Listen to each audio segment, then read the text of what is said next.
Hello. Now, I know that many of you will be desperate to find out a little bit about the wine that you can see in front of me here on this new video. But please indulge me, I'd like to tell you about that, but beforehand a little bit of, I suppose you could say, history or information about it. I'm glad to say that here in Spain, I think many of us would agree that we are coming out of what has been a dreadful recession. Lots of businesses would say, well, we're not there yet, we're not out of it yet, but certainly the signs are good. And it's also interesting to note that some of the recession-led offers are still in existence as well. And there's one which has been touted around the area, got a rather crude name, abbreviated, I think, by the English, and that is to bog off, meaning buy one, get one free. And in a way, that's what you've got with this particular video today, because I'm going to tell you about two wines, both made by the same bodega, and that's Bodegas y Viñedos Pigar, operating in the Valencia community, in actual fact in the area of Denominación de Origen Utiel-Requena. I'm going to actually do a bit of a nifty change so that you can see this label, which I think is quite a delightful label. And you can see in front of me here Pigar, Bodegas Pigar, as I said, and Syrah. But also I'm going to swap in a moment and you'll see another one made by the same bodega. Let me tell you first of all a little bit about the Syrah that you can actually see in front of you here. Syrah, well, considered to be a French grape variety whose natural home perhaps would be in the Rhone Valley. Of course, climate change is making changes in the wine world all the time. There have been times in the past, and this still applies despite climate change, where perhaps the Syrah doesn't ripen quite as much as it should do. This gives rise sometimes in French Syrah to a little harshness. You do get that spicy black pepper, even black olive notes sometimes with Syrah, but sometimes in French Syrah you get a little harshness.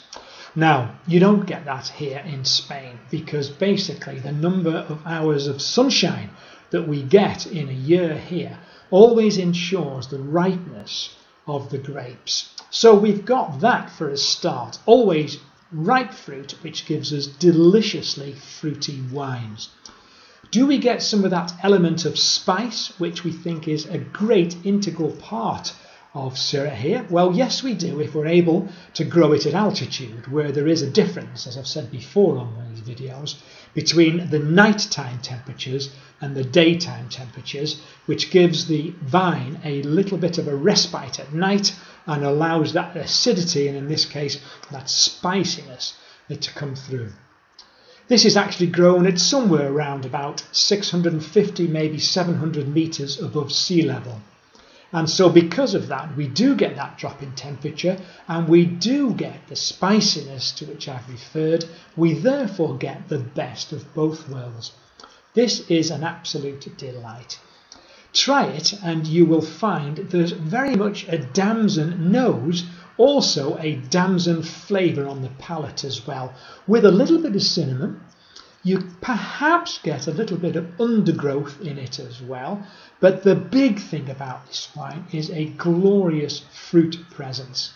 Damson, a little bit of that undergrowth coming through in terms of wild blackberries. You get that brambly fruit, and all of that is mixed up with a sort of below the surface, an integral little bit of oak. It's only had 5 months in oak there. It's not really noticeable unless you're looking for it, but clearly it adds depth, it adds volume, and it adds a tiny amount of complexity.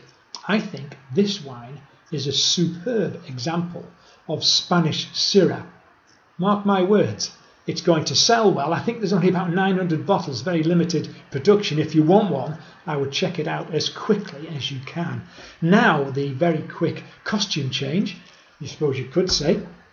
And here you can see that we've got Bodegas Pigar, a different label again, and this is Bobal. Now, many of you will know that Bobal is certainly not considered to be a French variety.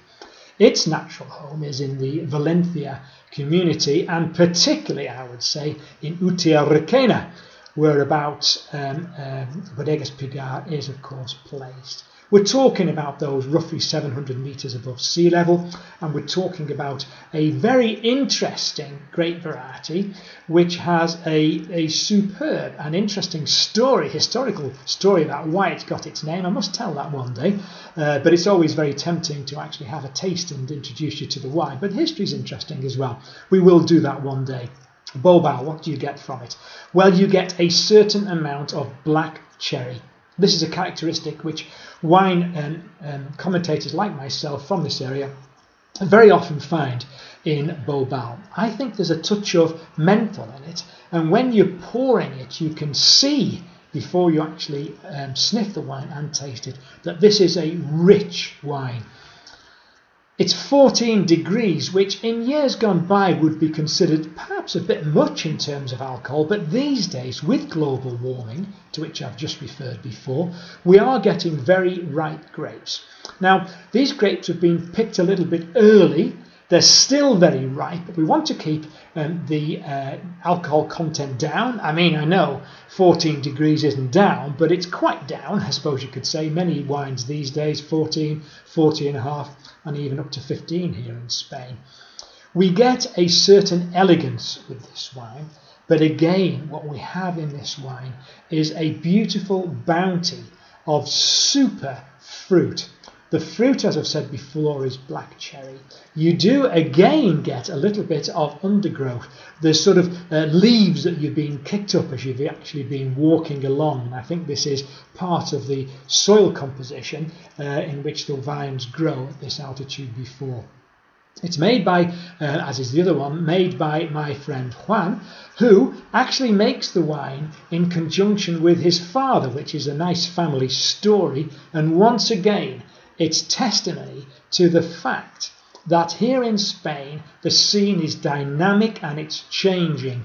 We get history, we get tradition, but we also blend, and there's a good word for wine, we also blend that tradition and history with perhaps the older generation, and indeed generations, with more modern thinking.